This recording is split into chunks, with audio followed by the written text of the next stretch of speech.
Hello friends, welcome back to my channel. আশা করি সবাই ভালো আছো, আমিও খুব ভালো আছি। শুরুতেই যেটা বলবো সেটা হলো, কারে দিয়েছো রাজার পাট। কেন বললাম সেটাই বলবো। একটা লাইন যেটা উচ্চারণ করতে গিয়ে, যাক লাইনটাকে বলে নিই। চিত্ত যেতা ভয় শূন্য, উচ্চ যেথা শির। এই একটা লাইন কোনো একজন ভিউয়ার্স আমাদের কিমা দালালের কমেন্টস বক্সে লিখেছিল। সেটা তো উচ্চারণ করতে করতে তার ফলস দাঁত প্রায় বাইরে হয়ে আসে, কিন্তু শেষ মুহূর্তে জাস্ট যেমন তেমন করে সামলে নিয়েছে। তা বলি, যারা এই ধরনের কমেন্টস লিখছো কিমার কমেন্টস বক্সে, তারা কি মনে এতটুকু তাদের দয়ামায়া নেই? কেন, এটাও তো লিখতে পারতে। তাহলে তো আরেকটু সহজ হতো ওর পক্ষে বোঝার, এবং ওর মতো করেও বুঝতো। কি বলো, হাত আয় তবে সহচরী, হাতে হাতে ধরি ধরি, এটা বললে ওর সব থেকে সুবিধা হতো। এবং ও যে বিভিন্ন জায়গায় হাতে হাত ধরে বা সহচরী খোঁজে, মানেটাও বুঝতো এবং ওর পক্ষে সুবিধা হতো। তাহলে এইটুকু বুঝে তো ওকে লাইন দেবে? রবীন্দ্র জয়ন্তী বলেই কি তার অবমাননা করবে ওরকম একটা জায়গায় গিয়ে, যে কিনা উচ্চারণ করতে গিয়ে দুবার ঢোক গিলছে, তিনবার ভাবছে ঠিক বললাম নাকি? তাহলে সেখানে লেখার কি প্রয়োজন? আসলে এই লাইনটা ওর পক্ষে সুবিধা হতো এবং ওকে মানাতো, তার জন্যই এই লাইনটার আমি উল্লেখ করলাম। এবার তারা আরও সহজ, আরও সরল সহজ কোনো কিছু লাইনও দিতে পারতো, তাদের ব্যাপার। কিন্তু প্লিজ ওই জাতীয় লাইন ওখানে না দিয়ে নিজেদের মধ্যেই রাখো না, কারণ যারা বলছো আশা করি তারা মানে বুঝেই বলছো। তাহলে এবার চলে আসি, একটা ছোট্ট সংযোজন করব এই ভিডিওতে। যদিও এটা যে সংযোজনটার কথা বলছি সেটা এই ভিডিওর কন্টেন্ট নয়, কিন্তু আমি বিকেলে যে ভিডিওটা দিয়েছিলাম আমাদের মানবাধিকার কমিশন ম্যাডামের উদ্দেশ্যে, সেইখানে একটা কথা আমি বলতে ভুলে গেছি, মানে আমার মনে নেই। বলাটা উচিত ছিল শুরুতেই, কিন্তু ওটা আমি ওভারলুক করে গেছি। সেটা কি বলো তো? দেখো, আমরা তো শিক্ষিত বলে দাবি করি, আমরা একটা শিক্ষিত সম্প্রদায় থেকে বিলং করি, এটা আমি দাবি করছি। এখন কে কী করছে জানি না, কিন্তু সেইখানে যখন আমরা দেখি যে একজন এরকম কর্মী, যিনি কিনা সম্মানীয় ব্যক্তি, তিনি একজন বিশ্বকবি রবীন্দ্রনাথ ঠাকুরের জন্মদিন উপলক্ষে যখন একটা আকাশবাণীর মাধ্যমে একটা অভিবাদন পেশ করলেন সমস্ত ওয়াইটিতে, একটা ইন্টারন্যাশনাল প্ল্যাটফর্মে, সেখানে উনি বলছেন যে রবীন্দ্রনাথের জন্মদিন। কথাটা কেমন লাগলো শুনতে? রবীন্দ্রনাথের জন্মদিন আমরা এইভাবে কোনোদিনও কবিগুরু রবীন্দ্রনাথ ঠাকুরকে এইভাবে সম্বোধন করতে পারি, যেন মনে হচ্ছে কোনো পাশের বাড়ির ছেলের নাম নিচ্ছে। এইভাবে অন্তত কোনো পদস্থ ব্যক্তির মুখ থেকে এইরকম সম্ভাষণ আশা করি ম্যাডামের কানে গেলে বা কেউ ওনাকে বললে উনি ওনার এই ভাষণটা অবশ্য করেই সংশোধন করে নেবেন। হয়তো এটা মিস অফ টাং হয়ে গেছে, লুজ অফ টাং হয়ে গেছে, উনি হয়তো খেয়াল করতেও পারেননি, কিন্তু জিনিসটা অত্যন্ত নিন্দনীয় আমার মনে হয়েছে। কার কি মনে হয়েছে আমার জানা নেই। এইটাই আমার একটা সংযোজন ছিল, যেটা আমি ওই ভিডিওতে বলতে ভুল হয়ে গেছে আমার। তা কিমা, তোর ভাইয়ের তো মুখ প্রায় শুকিয়ে যায়। এক তো নিজে মুখে আজকে স্বীকার তুইও করলি, এর আগে তোর ভাইও করেছে, বিভিন্ন কল রেকর্ডিংয়ে শুনেছি। তার স্মার্ট উকিলরা খুব স্মার্টভাবেই তার কাছ থেকে পয়সা খিচে খিচে বার করে নিয়েছে। এই যে বলে না, আমার উকিলরা খুব স্মার্ট। আরে একটা ওকালতি করতে গেলে স্মার্টনেসের সঙ্গে সঙ্গে এডুকেশনটাও লাগে, তার সঙ্গে সদ্বুদ্ধিটাও লাগে। তার মানে টন্দীপের উকিলরা স্মার্টই ছিল, শুধু এডুকেটেড ছিল কিনা বলতে পারবো না, কিন্তু অবশ্য করেই সৎ ছিল না। অসৎ ব্যক্তিই হবে, না হলে যেখানে কোনো কাজ হয়নি, শুধুই পয়সা খিচে গেছে, তার মানে সে উকিলের উদ্দেশ্য মোটেও সৎ ছিল না। ওকে প্রথমেই বুঝিয়ে দেওয়া উচিত ছিল টন্দীপকে, যে তুমি যে যে গ্রাউন্ডে কেসগুলো করছো কোনোটাই ধোপে টিকবে না। এই যে একটা বাস্তবতার সঙ্গে পরিচয়, এটা কেন উকিলরা তাকে করিয়ে দেয়নি? কারণ উকিলরা জানতো এই কেসে ক্রমাগত কে ফাঁসবে, অবশ্য করে এই টন্দীপ। কিন্তু উকিল বলে কথা, তারা কিন্তু ক্লায়েন্ট হাতছাড়া করে না, যেভাবে হোক নিজের হাতে এরম করে ধরে থাকে। কেন বলো তো? কারণ ওটাই ওদের রুজি রোজগার। এবার তোমার বুদ্ধি, তুমি বুঝবে কাজ হচ্ছে না হচ্ছে না। যতক্ষণে তুমি বুঝতে পারবে ততক্ষণে অনেকটা লেট হয়ে গেছে। কাজেই এইখানে আমার একটা ছোট্ট করে পরামর্শ ধরে নিতে পারো। কোনো একজন উকিলের সঙ্গে কথা না বলে বেশ কয়েকজন উকিলের সঙ্গে এখানে কথা বলতে হয়। আর যদি কোনো উকিল সত্যিকারের সৎ হবে, তাহলে অ্যাকচুয়াল গ্রাউন্ডটা ঠিকঠাক বুঝিয়ে দেবে, যেটা ওকে বোঝাইনি। কারণ ওরা জানতো এই কেসটা কোনোভাবেই ফেভারে যাবে না টন্দীপের। শুধু শুধু একটা মক্কেল, একটা পার্টি হাতছাড়া হয়ে যাবে। কাজেই তাকে ধরে রাখার জন্য এই টাইমসটাই স্পেন্ড হচ্ছিল। যাই হোক, হয়তো বা এরা মিউচুয়ালি কিছু করতে পারতো, কিন্তু মাঝখানে ঢুকে পড়েছে এই দালাল দিদি। কারণ তার বিরুদ্ধে অনেক কেস, কাজেই বিভিন্ন রকম ফালতু ফালতু তোমার কি বলে শর্ত রেখে আরও জিনিসটা জটিল করে ফেলেছে। কাজেই ওরাই অ্যাকচুয়ালি ওরা কি চাইছে, ওরা যেটা বলবে সেটাই হবে, অর্থাৎ চন্দীপের পক্ষ যেটা বলবে সেটাই হবে, যেরকমভাবে জিনিসটাকে চলাবে সেরকমভাবেই চলবে, মানে এক নায়কতন্ত্র, হিটলারি শাসনের মতো। আমার কথাই আইন, আমার কথাতেই দুনিয়া চলবে, আমাকে কে কি করতে পারে দেখে নেব, দেখে নে, দেখে নে, এখন তো দেখে নেওয়ারই সময়। ছটা মাস নিজের মতো করে চলতে পেরেছিস, 6 মাস না 7 মাস, 7 মাস নিজের মতো করে চলতে পেরেছিস, আর পড়ে রইল 2 মাস। এইবার তো ঘুঘু তুমি ফাঁদ দেখবে, কিছু তো করা নেই। অনেক অনেক তুমি চাষের জমিতে এসে তোমার চট্টামি করে দিয়ে চলে গেছো, এইবার তো তোমার জন্য ফাঁদ তৈরি হয়েছে, এইবার সেই ফাঁদে তোমাকে পড়তেই হবে। তার মধ্যিখানে চলে এলেন তার বিভিন্ন রকম দিদিরা, সঙ্গে বড় দিদি বড়দি। তা বড়দি এসে কিছুটা আশ্বস্ত করার চেষ্টা করছিলেন তার মতো করে, মানে কি বলা হয়, সেটেলমেন্টের মাধ্যমে, কিন্তু সে তো হলো না, কারণ বিপক্ষ দল, অর্থাৎ বিপক্ষ দল ভীষণ একগুঁয়ে, কথাই শোনে না, অবাধ্য 1 নম্বরে। কাজে তাদের কিছুতেই বাগে আনা যাচ্ছে না, তো কি হবে, কিছুই তো করার নেই, কারণ তাদেরও রোষ চেপে গেছে। এত কলঙ্ক কারোর নামে কেউ কাউকে দেয়, এতটা রাগিয়ে কেউ কাউকে দেয়। চন্দীপকে এই বুদ্ধিটাই কেউ দেয়নি যে তোমার যেটা দরকার সেটা তুমি কৌশলে আদায় করে নাও, কথাবার্তা বলো, মিউচুয়ালি আদায় করো, তা নয় তুমি শুধু ভাবছো আমার আমার আমার। ছেলে কি তোমার একার সম্পত্তি? কোনোদিনও সম্ভব? তুমি কি তোমার মার একার সম্পত্তি? তোমার বাবারও তাতে সমান অধিকার আছে। তাহলে সেই অধিকারটা তুমি তোমার ফ্যামিলিতে বসে বুঝে নিতে পারছো।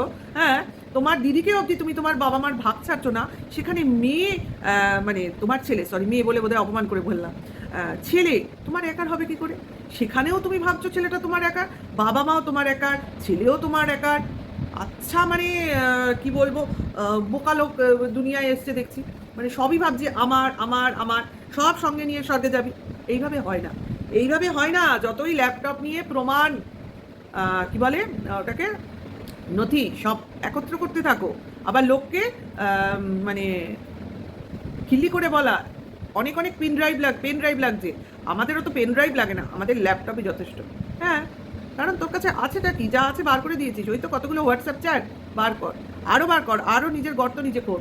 কারণ পাবলিক আর প্রাইভেট এই জিনিসটা তোকে জানতে হবে, কোনটাতে প্রাইভেসি রাখতে হয়, কোনটা পাবলিক করতে হয়, এই জ্ঞানটাই তো তোর নেই। তুই ভেবেছিস পরকীয়টা খুবই নিন্দনীয় জিনিস, কাজেই নাও ওটাকে বেচো, বেচে খাও, সামনে তো উদাহরণ আছে, লাখ লাখ টাকা ইনকাম করে ফেলছে, নাও। কাজে আমিও করব, আমিও রাজপ্রাসাদ থেকে ইমারত গড়ে তুলব, ইমারত থেকে রাজপ্রাসাদ, ভুল বলেছি, ইমারত থেকে রাজপ্রাসাদ গড়ে তুলব, মানে সেই গলি থেকে রাজপথের মতো আমার কাহিনীটা হবে। কিন্তু পাশে আমি আমার বাবা মা আর আমার ছেলেকে রাখবো। বউকে বেঁচেই তো খাবো, বউকে পাশে রাখলে তো আমাকে লোক সেভাবে দয়া দেখাবে না, কাজে ফেলে দাও বউ নামক জিনিসটাকে, তাকে অন্য কারোর সঙ্গে জুড়ে দাও। এইবার দেখো, খেলা দেখতে থাকো সবাই, আমি এরম করে দড়ি ধরে টানবো, আর সব দিদিরা একসঙ্গে তাদের মতো করে বাজনা বাজাতে থাকবে আমার বউয়ের বিপক্ষে। চলছিল, ভেবেছিল ওই পক্ষে কেউ পাবে না সামনে, পাশে কেউ পাবে না, কারণ তার তো হাতে মোবাইলই নেই, চ্যানেলই নেই, করবেটা কি। ভাবিনি যে কেউ যে এতদিন 5 বছর বা 3 বছর ধরে একটা ইউটিউবে কাজ করে গেছে, সে বাইরে গিয়ে একটা মোবাইল কিনে বা অন্য মোবাইল থেকে চ্যানেল খুলতে পারবে না। অদ্ভুত ব্যাপার, সেটাও যদি বা মেনে নেওয়া যায়। তারপরে মেনে নেয়নি, ভাবিনি যে এত লোক পাশে পাবে, এত সাবস্ক্রাইবার হয়ে যাবে, সেটাও বুঝতে পারিনি। কারণ ওই যে আমি রটাচ্ছিলাম, আমার বউকে বেচছিলাম, যে আমি এখানে বেচছি আর বউয়ের কলঙ্ক রটাচ্ছি, আর যারা যারা কিনছে তারা গিয়ে ওখানে দেখতে যাচ্ছে, তো এতেই তো ভিউজ বেড়ে যাচ্ছে, সাবস্ক্রাইবার বেড়ে যাচ্ছে। এই বুদ্ধিটা ওকে কেউ দেয়নি। সব কিছু করতে হয় সব কিছুকে সঙ্গে রেখে, বউকে সঙ্গে রেখে সব কিছু করতে হতো, কিন্তু বউ তো মানছিল না, এটাই হয়ে গেছে অসুবিধা, তাই না? বউ মানছিল না। প্রথমবার যাও বা মেনেছিল, দ্বিতীয়বার আর মানছিল না, কারণ এতে সম্মানহানি হবে, এতে কলঙ্কিত হবে, এতে দুনিয়ার লোক, মানে আমাদের কন্ট্রোভার্সি ক্রিয়েটারদের কাজই তো কেউ একটা বাজে কাজ করলে তার ফ্যামিলি শুদ্ধ টেনে আনা। এই ভয়টা বউয়ের মধ্যে ছিল, কিন্তু সেই ভয়, সেই ফেস, সেই জিনিস বউকে দিনের পর দিন এই 7-8 মাস 9 মাস ধরে ঝেলতে হলো। এখন কি হলো, ঝেলতে ঝেলতে সেই নরম কাদা মাটিটা একটা শক্ত মাটির ডালায়, শক্ত শিলায় পরিণত হয়েছে। আর কি তাকে ভাঙা যাবে? আর যাবে না, কারণ সে তৈরি হয়ে গেছে। হ্যাঁ, সে হাতে কি বলে নোড়া নিয়ে দাঁড়িয়েছিল না, এখন সে নিজেই নোড়ায় পরিণত হয়ে গেছে। আচ্ছা, মার তাকে গিয়ে দেখ, কার লাগে কে ব্যথায় কোকিয়ে ওঠে, এইবার তাই হবে, তাই না? এত বড় বড় কথা, আমার মাথার উপর দিদিদের হাত আছে, আমি বিশাল মানে কাজ উদ্ধার করে ফেলেছি, আমার সব কিছু গোছানো, আমার কিসের চিন্তা, আমি কেন দৌড়বো, আমি পড়ে পড়ে বাড়িতে ঘুমোবো? ঘুম তো নেই, রাতে কারেন্ট নেই, রাতে ঝড়, তাই না? হ্যাঁ, তার মধ্যে দালাল দিদি বলছে কি বলে রন্দীপের মাকে, কাকিমা না জানি না, যাই হোক, ভাইয়ের মা বলেই বলি, ভাইয়ের মার সাথে ফোনে কথা হলো, বললো ওদের ওখানে বৃষ্টি হয়নি, ইয়ার কি করছে। তাই আজকের ভিডিওতেই যে দেখলাম ওদের প্রায় প্রাণ যায়, এত ওদের লস হয়ে গেছে, সব গাছ ফাছ ভেঙে কত লস, আম যেগুলো পাকতো বড় হতো সেগুলো ঝরে পড়ে গেছে, তারপর কি বলে নাজনে ডাটা সেটা ভেঙে গেছে, তারপরে জামরুল গাছ থেকে জামরুল সব পড়ে গেছে, কত ক্ষয়ক্ষতি হয়ে গেছে। সে তো প্রায় ছেলে আর মা কাঁদতে বসে, না মা নয়, মা অনেক শক্ত মনে, ছেলে তো প্রায় কাঁদতে বসে। তাহলে সেই কথাগুলো ফোনে বলেনি যে ঝড় কি বৃষ্টি কি, আমাদের তো লসের পর লস হয়ে যাচ্ছে, সে টাকা বলো, পয়সা বলো,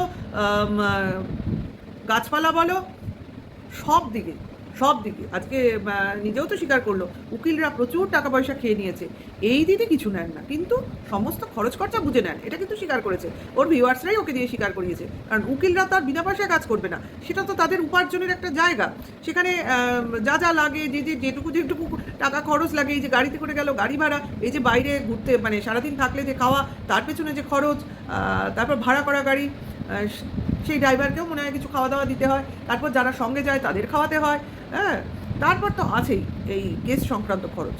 তাহলে তন্দীপের থাকছেটা কি বলো? বাড়ির কাজও কিন্তু খানিকটা থেমে রয়েছে, সেভাবে চলছে না, কারণ বলে দিল কি বললো না, এখন কাজ আর একটু বাকি আছে, হলেই হয়ে যাবে, মানে বেশি কিছু এখন আর ভাবছে না, কারণ মুশকিল, তাই না? ওই জন্য নিচের জানলা প্লাস্টিক দিয়েই ঢেকে দিতে হলো, আর কিন্তু জানলার ওই স্লাইডিংয়ের অর্ডার দেওয়া হয়নি, ওই ঘর কিন্তু আধা হয়েই পড়ে রয়েছে, কারণ এখন আর কাজ হবে না, এর শেষটা দেখতে হবে তো, কিছু তো প্রবলেম, কিছু তো হিন্টস পেয়েছে রে ভাই, না হলে কেন এই কাজগুলো থেমে রয়েছে? একবারও তোমাদের মনে আসছে না ঘরের কাজ বন্ধ, তারপর বলতে গেলে ওই যে পেছনে যে মাটি জল জমে গেছিলো, ওর বাবাই শাবল দিয়ে দিয়ে মাটি তুলছে, অন্য লোকের প্রয়োজন নেই, ছেলে জানলায় উঠে গিয়ে মা সহ ছেলে জানলা দিয়ে এই প্লাস্টিক দিয়ে জানলা বেঁধে দিচ্ছে যাতে জল না ঢুকতে পারে। বাবা, ওপরের ঘর এত বড় করে একদম কি বলে ইন্টেরিয়র করে সাজানো হলো, আর নিচের ঘরের আধা হয়ে পড়ে রইলো, এইরকম অবস্থা।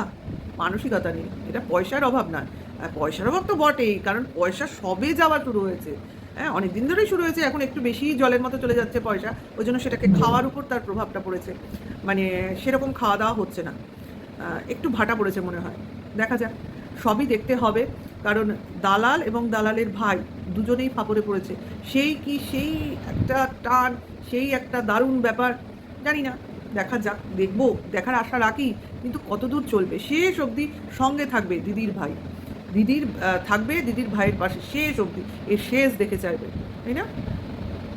শেষ হওয়ার টাইম হয়ে এসছে, কারণ ঘটনার শেষ না, ক্লাইম্যাক্সের কিছুটা শেষ দেখতে পাবো মনে হয় খুব তাড়াতাড়ি, দেখা যাক, কারণ সবই তো বলে আমরা মিথ্যে বলছি, ওরা সত্যি বলছে, তা আমরা বলছি ওরা সত্যি বলছে কিনা মিথ্যে বলছে কিনা জানি না, কিন্তু কিছু তো চেপে যাচ্ছে যেটা কিনা বলছে না, কারণ সব সত্যি তো আবার বলা যায় না, না, কারণ ওদের ভিউয়ার্সরা সবটা হজম করতে পারবে না, কারণ ধীরে ধীরে ধীরে ধীরে একটু একটু করে ছাড়তে হবে, যেমন কিনা এই দিদি যে একটু হলেও কাজের জন্য পয়সা চেয়ে নেন, মানে চেয়ে নেন মানে উনি কেন চাইবেন, উনি যাদের দিয়ে কাজ করিয়ে দেবেন তাদের টাকা তো দিতেই হবে, নাহলে তারা কী করে তাদের পেট চলবে, তাই না? কাজে এইগুলো ধরে নিতে হয়, সব মুখে বলতে নেই, এই যে বলে না বাবলিদি অমুক টাকা নিয়েছে তমুক টাকা নিয়েছে, তা বাবলিদি যখন টাকা নেয় ওই টোটাল টাকা ধরেই নেয়, মানে উনি টোটাল টাকাটা আগে নিয়ে নেন, এরপরে আর যারা আসে বাবলিদির কাছে তাদের আর সেই টাকা পয়সা নিয়ে ভাবতে হয় না, অর্থাৎ উকিলের খরচ, কোর্টের খরচ, থানায় যদি কোনো টাকা পয়সা লাগে, এই ব্যাপারটা আর বাবলিদির যারা শরণাপন্ন হয় তাদের আর ভাবতে হয় না, ওই জন্য প্রথম টাকাটা মোটামুটি একটা বুঝেই উনি নিয়ে নেন, আর ইনি হলেন নিজে নেব না কিন্তু খিচে খিচে নেব, এই হলো তফাৎ। এখন আবার পিয়াকে বলার কথা বলা হচ্ছে, মানে সেও যেন এখন এই দিদির সঙ্গে যোগাযোগ করেন, তা আমি বলবো পিয়া যদি বুদ্ধিমান হয় অবশ্য করেই, জানি না এটা আমার গুড পরামর্শ না ব্যাড পরামর্শ, এসব থেকে যেন দূরে থাকে, কারণ এর ফাঁদে যদি পড়ে পয়সা তো আসবে না, উল্টে বেরিয়ে যাবে, মানে এ কিন্তু বড় ফাঁদ। এবার তোমার ব্যাপার, তুমি কি করবে ভাই, কারণ তুমি সবার থেকে অতি চালাক, তুমি বেশি বোঝো, এবং কি বলবো, তোমাকে বোঝাতে যাওয়া মানে যে বোঝাতে যাচ্ছে সে মূর্খ, কাজে তোমাকে বুদ্ধি দেওয়ার মতো লোক দুনিয়ায় জন্মায়নি, আমি তো কোন ছাড়। তাহলে বোঝা গেল কি বলতে চাইলাম, কারণ এই ভাইয়ের অনেক বড় বড় ওপর চালাকি মার্কা কথা হয়েছে, কিন্তু একটা জিনিস তোমরা, একটাই ছোটো জিনিস তোমরা লক্ষ্য করবে যে এ যেখানেই যায় মোটামুটি শেভ করে যায়, কিন্তু এত বড় হাইকোর্টে গেল কোনো শেভ নেই কিন্তু মুখে, পুরো দাড়ি, মুখ কালো, চোখ শুকনো। ছেলের ভালোবাসার জন্য কি না, সব কিছু হারিয়ে যাওয়ার জন্য। সব জিনিসটা যেটা তার হাতে ছিল সেটা হারিয়ে যাওয়ার ভয় ক্রমশ চেপে বসছে। কারণ এই ভয় সেই ভয়, যে ভয়ের দুশ্চিন্তায় রাতে ঘুম আসে না। হ্যাঁ, যাই হোক, পরে এটুকুই রাখলাম, ভিডিওটা আর বড় করলাম না, কারণ আবার আসবো অন্য সময় অন্য কোনো ভিডিওতে আরও কিছু বলতে, আরও কিছু বিশ্লেষণ করতে, আরও কিছু অ্যানালাইসিস করতে। ভালো লাগলে সঙ্গে থেকো, লাইক করো, কমেন্টস করো এবং নেক্সট ভিডিও ওয়েট করো। Tata, by.